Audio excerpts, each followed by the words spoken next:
Mr. Speaker. The gentlewoman reserves. The gentleman from Colorado is recognized. Thank you. I'd remind my friend Mr. Erickson that there are 12 million acres of non-producing federal land with 9,000 unused but already approved permits for production. I'd also like to wish him a happy birthday. With that, I'll yield 2 minutes to the gentlewoman from Texas. The gentlewoman is recognized. I thank the gentleman very much, and I rise to support H.R. 6833 at the beginning, and I acknowledge Ms. Craig and Ms. McBath.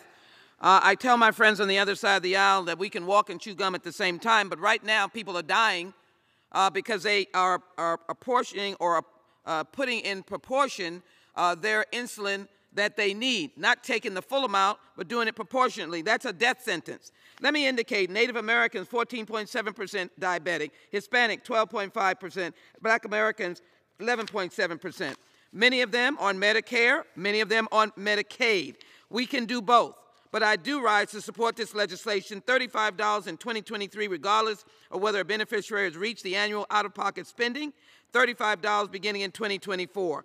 It is well known that those who had diabetes suffered more with COVID-19. This is an important step, but in my district, the 18th Congressional District, uninsured residents pay 23 times more for the brand of insulin, and we must begin to work on that. I join with my colleagues in making that the next steps. I rise for this. But I also rise to support the new response to marijuana and to insist that we pass the MORE Act. Came out of my subcommittee on the Judiciary Committee. Thank you to Mr. Nadler. Public support for legalization of marijuana has surged in the past 2 decades. A total of 47 states have reformed their laws. We must reform the banking aspect of it. We need to open the door to research, therapeutic treatment for veterans, better banking and tax laws, and we need to help fuel the economic growth within the industry. We need to do this by sending dollars out to help our respective communities, bring down the cost of crime, be able to help those who are in business.